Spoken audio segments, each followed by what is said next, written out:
warm welcome, Doctor, and thanks for joining us today. So, Doctor, nowadays we hear a lot about infertility. People are finding hard to conceive. So, what do you think? What must be the reason behind it? So, infertility is rising. We are seeing कि patients are finding it difficult to conceive.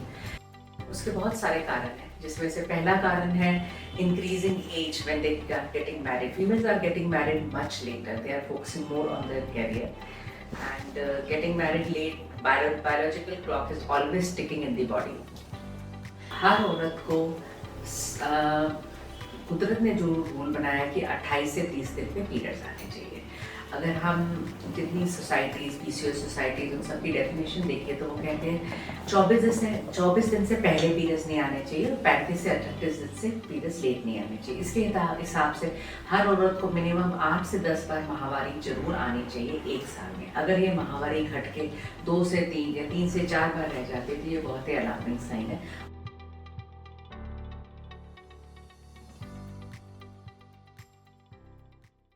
So, very warm welcome to all the lovely viewers over there.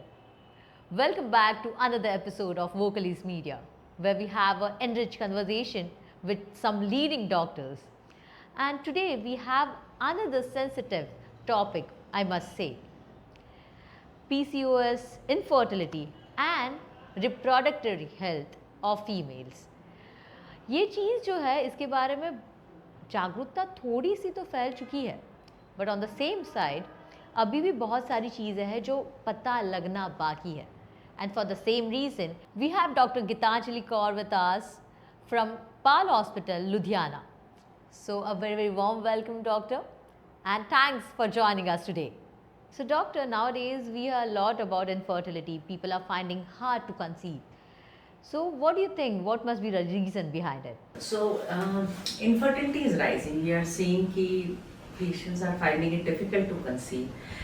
उसके बहुत सारे कारण हैं, जिसमें से पहला कारण है increasing age when they are getting married. Females are getting married much later. They are focusing more on their career. And getting married late, biological clock is always ticking in the body.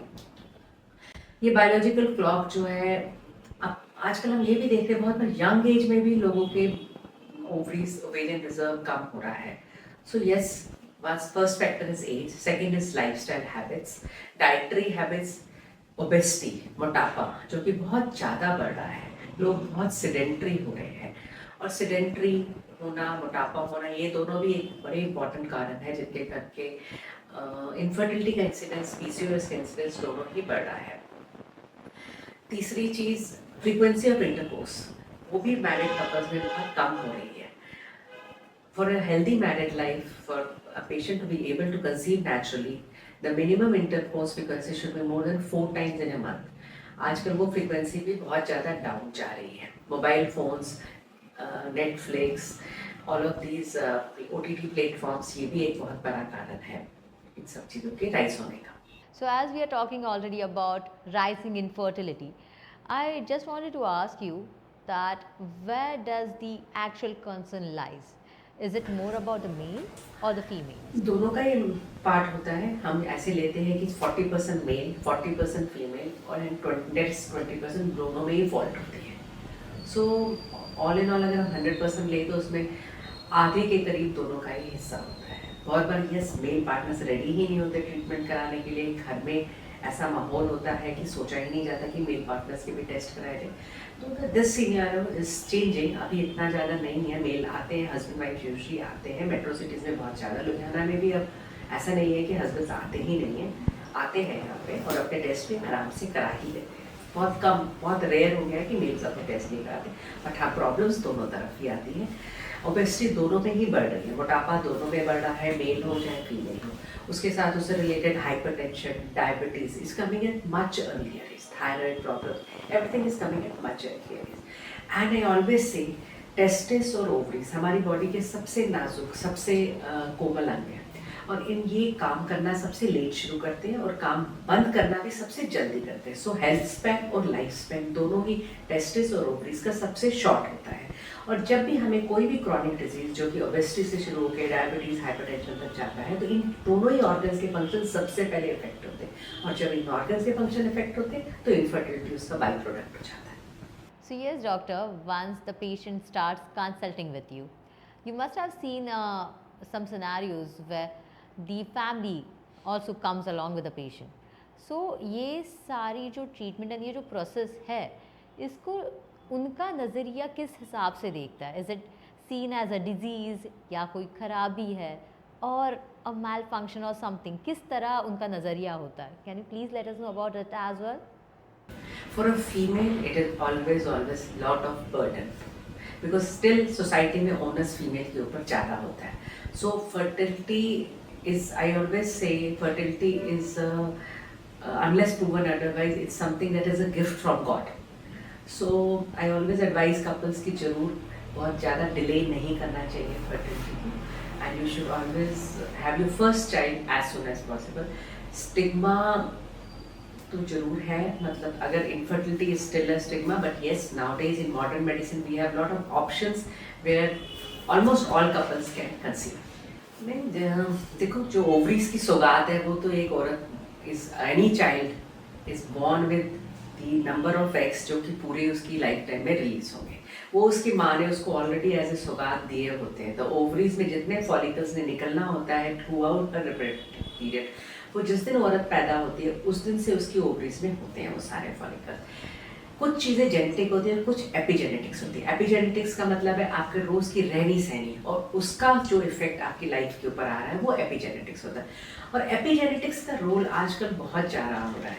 Genetics तो सालों साल, इतने साल से, जब से बंदर से इंसान बना उसके बाद से जो जेनेटिक्स हमारे रहे वो वैसे ही रहे, लेकिन एपिजेनेटिक्स के जो चेंजेस है वो बहुत ज़्यादा आ रहे हैं. जैसे पीसीओएस की जीन ही हम ले लें. सो पीसीओएस की जो जेनेटिक कॉन्स्टिट्यूशन है वो हर औरत के अंदर है पीसीओएस वाली जीन, बट किसी में वो अवेकन हो जाती है, वो जाग जाती है और किसी में नहीं जाती है. वो सब हमारे लाइफस्टाइल, हमारी डाइटरी हैबिट्स, इन सब के ऊपर डिपेंडेंट करता है. हम जो इंस्टेंट फूड, स्विगी, जोमेटो, हर समय बैठे रहना, मोबाइल फ़ोन लेके बैठे रहना, सेडेंटरी हैबिट्स, काउच पोटैटो. पुराना ज़माना होता था शहद की मक्खी की जैसे औरतें काम करती रहती थी. माएँ सब हैं वो औरतों को बैठने ही नहीं देती थी, बच्चों को भी नहीं बैठने देती थी, औरतों को और भी ज़्यादा काम कर सौरे जाएगी, वहाँ पे जाके तेरे को परेशानी होगी. आजकल वो रिवाज है ही नहीं. Everybody, most of the females do not exercise. आधी चीज़ें मैकेनाइज्ड वर्ल्ड होने करके चीज़ें बदल रही हैं.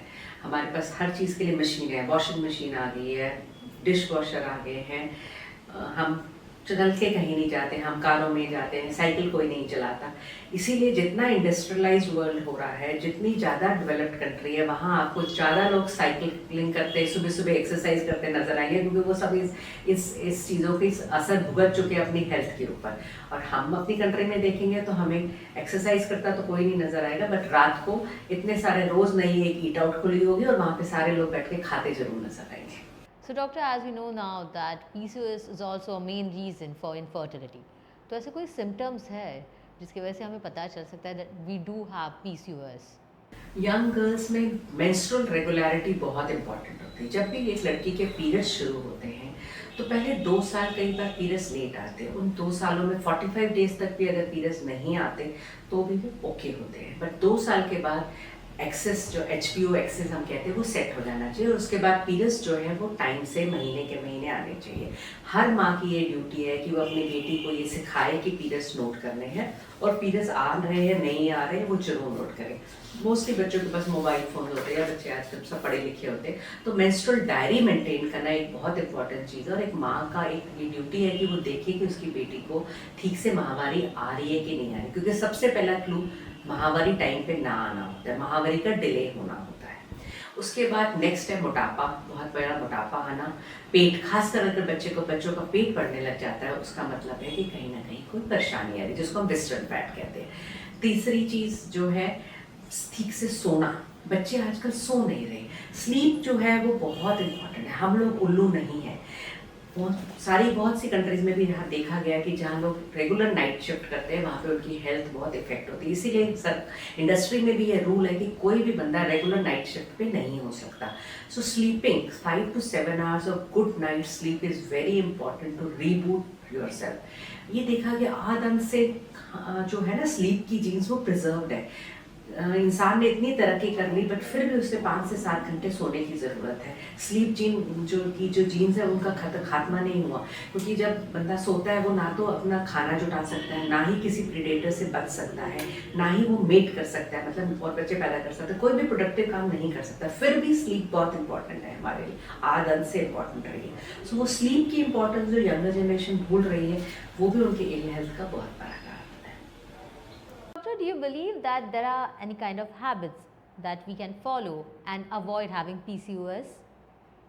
फर्स्ट एंड फॉरमोस्ट है सेडेंटरी लाइफस्टाइल को ख़त्म करना। दूसरा है हर समय कुछ ना कुछ खाते रहने की जो आदत है। आम बच्चे जब रात में जागे रहते हैं तो कुछ ना कुछ चिप्स, आइसक्रीम, च्युइंगम, कुछ ना कुछ मीठी चीज़ें खाते रहते हैं। मीठा जो है, sugar is like the new cooking. बच्चों को sugar habits, sweetened juices, sweetened water पीने की जो आदत है, शुगरी ड्रिंक्स, इवन जिम भी जाते हैं तो जिम के बाद गैटोरेट पी के या जो शुगरी ड्रिंक्स पी के अपना जिम का सारा जाना बेकार कर लेते हैं। सो मीठे पानी, भगवान ने कोई मीठा पानी नहीं बनाया। हम जो इतना मीठा पानी पी रहे हैं, that is also feeding the insulin resistance, and insulin resistance is one of the root cause of causing all the problems. PCOS जिसमें सबसे आगे है, फोरमोस्ट है, उसके पीछे पीछे डायबिटीज, उसके पीछे पीछे हाई ब्लड प्रेशर, ओबेसिटी, सब कुछ पीछे पीछे चला आ रहा है उसके। यस, तो डॉक्टर, आपको एज अ वुमेन क्या लगता है कि कब हमें समझ आना चाहिए that this things are not working out now and we need to go to a doctor to see it out, कि अभी हमें ज़्यादा इंतज़ार नहीं करना चाहिए? ऐसी कौन सी उम्र हो सकती है? हर औरत को कुदरत ने जो रूल बनाया कि 28 से 30 दिन पे पीरियड्स आने चाहिए।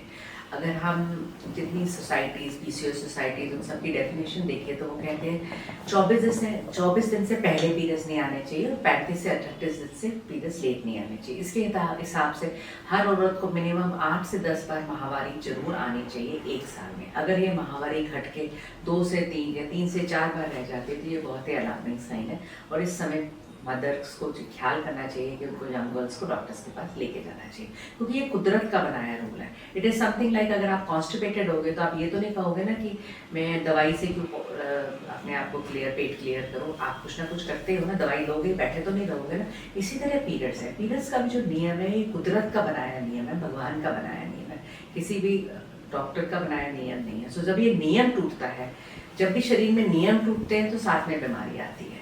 जो एक मेंस्ट्रुअल साइकिल है वो एक तरह की सिम्फनी है औरत के लाइफ की।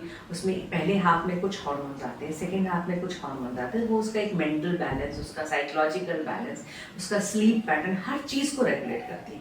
और जब ये मेंस्ट्रुअल बैलेंस खराब हो जाता है, मेंस्ट्रुअल साइकिल खराब हो जाता है, तो वो सिम्फनी खत्म हो जाती है औरत की लाइफ से।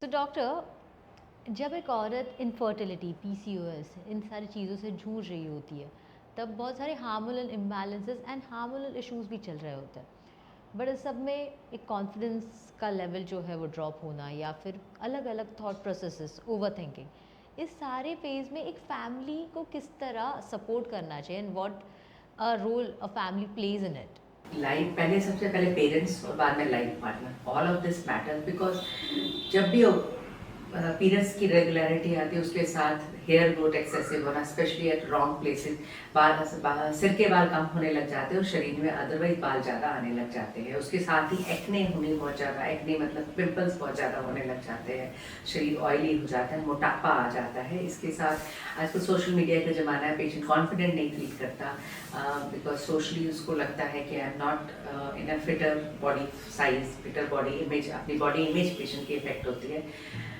और ये सारे के लिए फैमिली को बहुत सपोर्ट करना और अच्छी हैबिट्स बच्चा इम्बाइब करे, वो लड़की इम्बाइब करे, उसके लिए पार्टनर का भी और फैमिली का सपोर्टिव होना बहुत जरूरी है। So finally doctor, as we are on the end of this episode, ऐसा वो कौन सा फाइनल मैसेज है जो आपको हमारे सारे उन दर्शकों को देना चाहेंगे, so they can use it in their daily lifestyle to maintain it much more healthier? Maintain a menstrual diary.